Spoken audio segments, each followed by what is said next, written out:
Hello everyone, welcome back to the channel.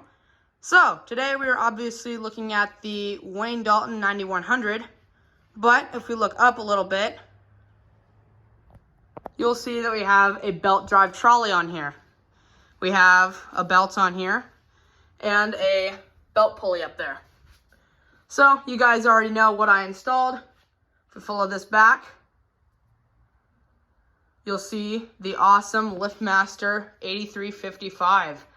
So, yeah, here we go.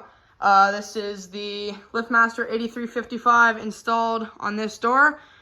Second time doing an opener installation, and this one was the first one that I did, like, completely by myself, even though I did basically all of the other one. But, yeah, so here we go. This is the 8355 on this door. This install went pretty smoothly. I did have one little hiccup up at the header end. So basically, when I was taking the 1245 down, I got it bolted up there, or unbolted up there. But and I had it resting on a ladder that I had right here. But when I tried to take the whole thing down and have the opener rest against the floor, I saw that the torque master up here was bending. So yeah, the spring was in the way from getting the opener all the way down on the floor. So I had to disassemble the opener from the rail while it was on the ceiling, which was kind of a pain in the ass, but it wasn't too bad. Whenever I install the 8550 over there, I won't have to worry about that because obviously the torque master was removed over here. So yeah, here we go. This is the opener.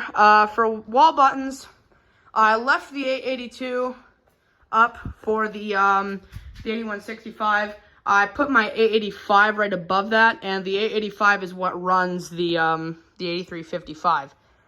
So yeah, this thing works really well. I didn't get a sprocket cover for it yet though. I'm not sure if I'll install one or not. I'm not even sure if I can install one now. I'm not sure if there's enough room. But yeah, so this belt and the trolley and the pulley and everything came off of a 3280 that I found in the dump, so I took the belt for it. The door arm, I adjusted a little bit so that it was more at an angle, because before it was more straight up and down. So, yeah, that looks pretty good as well. I did put new sensors down there. I was too lazy to run new wires, though, so I just used these little wire connectors, and they work really well. But, yeah, so I put my receiver there because the receiver is right there for this side. So, yeah, I got some grease on the belt. This belt was extremely dry when I first got it. It was making some weird noises. But, yeah, let's go ahead and run this thing. We'll run it from the 885 LM. And this thing is extremely quiet. Here we go.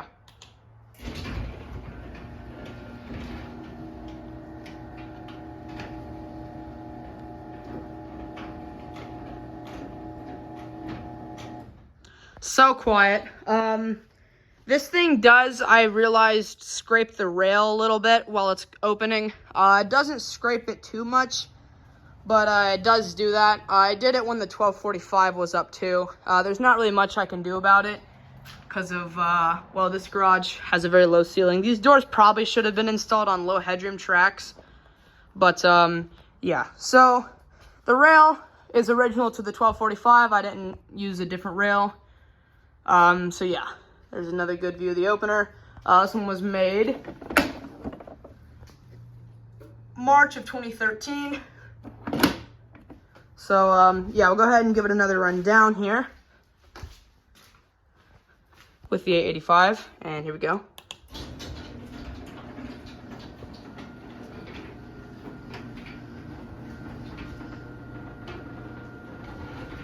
You can hear it scrapes the rail a little bit. But, yeah, so there you go.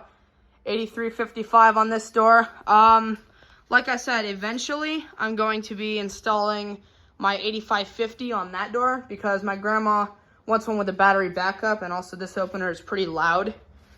And this opener might go on the G5000 door. I might see if I can find something a little bit better.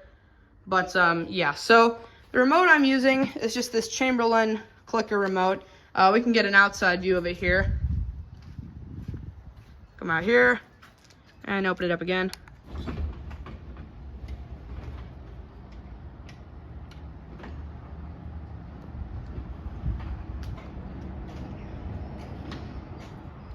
So yeah, this thing is even quieter than the 1245 was, and that thing was really quiet too.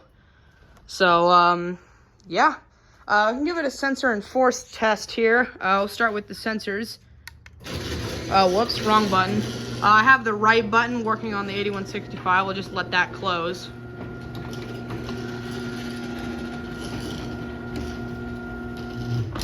And this one doesn't really scrape when it goes down. It could be that the header bracket's a little bit higher on that side. But anyway, we'll do a sensor test here. Sensors work great, and then the light blinks.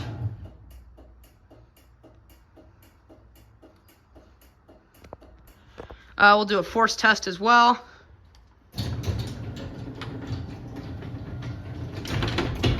Force is extremely responsive on this. I mean, extremely responsive. So, yeah, there you go.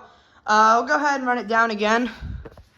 We can try to get a top view. I already moved the ladder, but I can try a top view here. Let me switch hands. All right, here we go.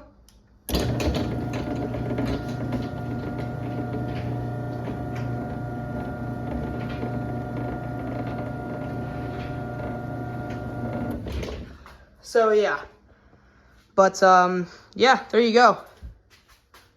That is the 8355. We'll go ahead and run it without the door.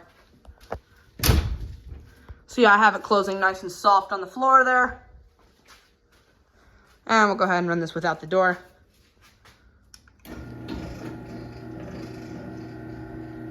The belt still makes some weird noises even though I put some grease on it. It was even louder before. This belt was extremely dry when I got it, so don't know why. I also put a powder-coated bolt in there just to make it look a little more original. And the belt's got a nice amount of tension on it. This one is a little bit tighter than I would, or it's actually a lot tighter than I would if it was just on my rail.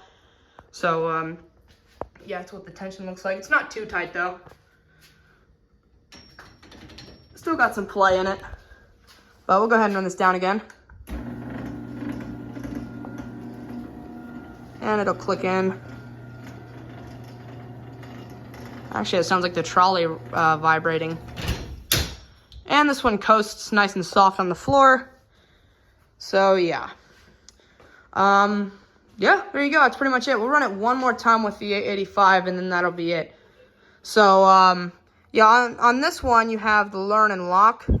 This one doesn't have that, but whatever. Go ahead and run this one more time, and then that'll be it. So you can see the belt drags just a little bit.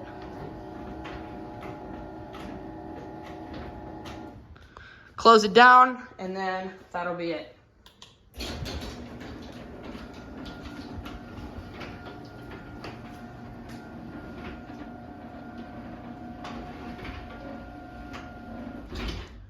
So yeah, there you go. That is the LiftMaster 8355 that I installed on this door.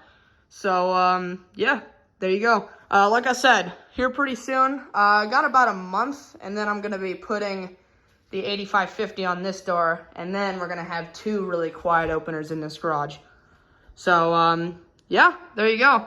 Thank you guys so much for watching. Comment, like, and subscribe, and I'll see you in the next one.